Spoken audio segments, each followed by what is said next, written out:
Now, in the ancient world, worship was visible. People traveled to temples. They bowed before carved images. They knelt at stone altars. Their devotion had a physical expression.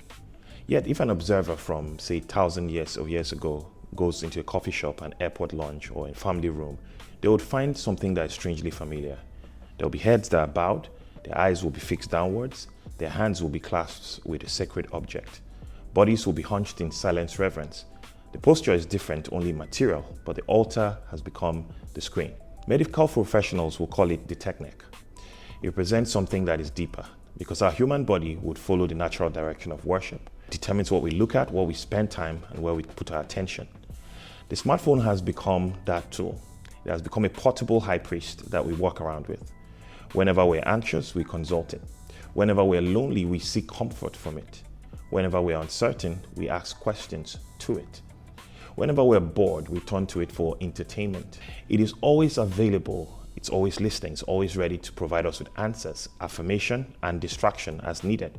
Ancient idols at the time promised prosperity as security as well. Modern devices today promise connection, relevance, and significance. The materials have changed. Human nature hasn't.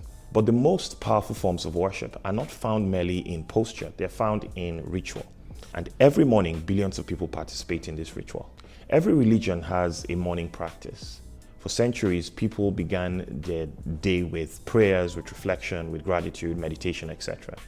The first moments of waking up are sacred because that directs the soul. Today, a different ritual dominates.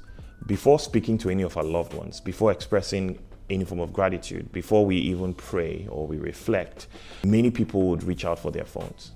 The first gaze of the day has become digital. Notifications have become our morning scripture.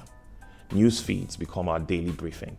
Social media becomes our source of identity and certainly our reinforcement. What begins as a quick check often becomes a ritual of consumption. The human brain rewards novelty. Every notification, every message, every update, small releases of dopamine. The experience feels insignificant at the time, but repeated thousands of times, it becomes a powerful habit loop. We sacrifice our attention, we offer our time, we surrender our focus, and in exchange, we receive brief moments of stimulation. Ancient sacrifices involved animals and offerings, but modern sacrifices involves minutes, hours, and ultimately years of our lives.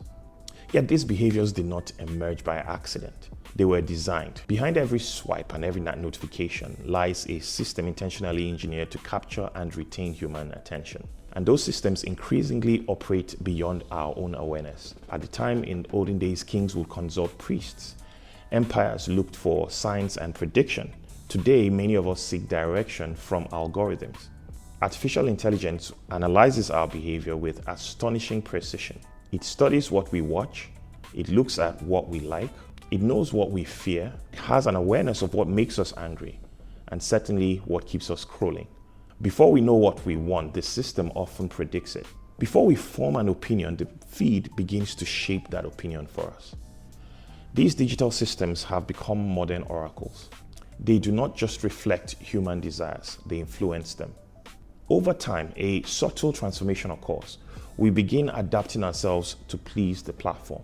We choose opinions that generate engagement. We share experiences that attract validation. We present versions of ourselves optimized for visibility.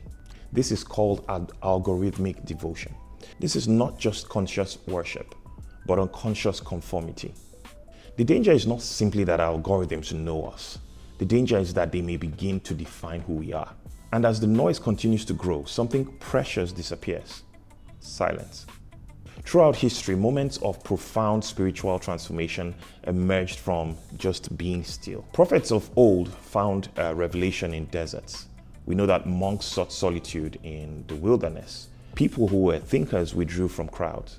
In fact, Jesus himself repeatedly departed from the noise in order to pray in a quiet place. Stillness has always been the environment where deep truth becomes audible.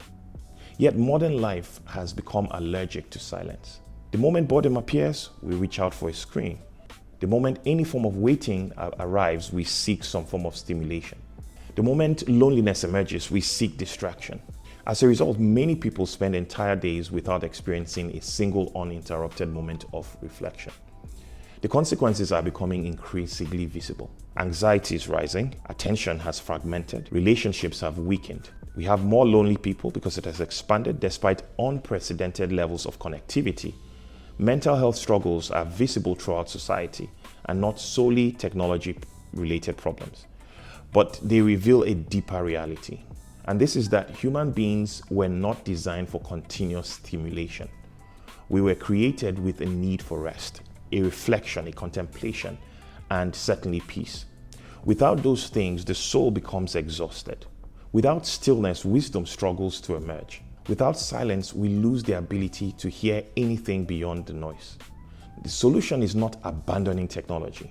The solution is restoring mastery over it. And that begins by reclaiming the altar. And so what is reclaiming the altar? Freedom begins with the intentional resistance. Not resistance against technology itself, but resistance against unconscious dependence. One practical approach will be digital asceticism.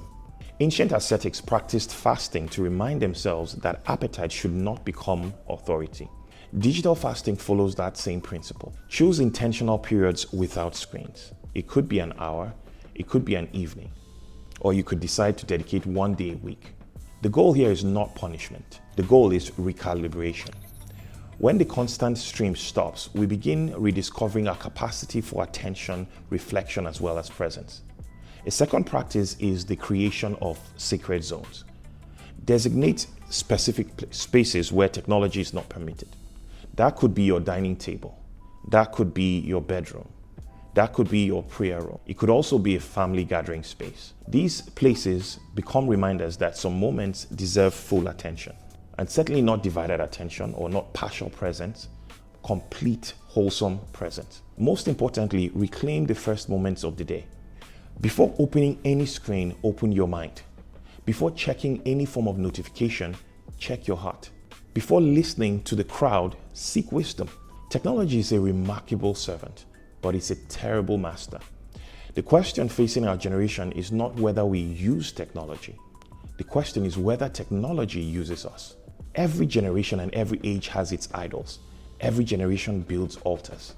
The challenge is identifying them before they capture our devotion. You do not have to become a spectator in an algorithmic cult. You can become the architect of a purposeful life. The altar belongs to whatever receives your first attention, your deepest affection, and your greatest sacrifice. The question remains though, what stands upon yours?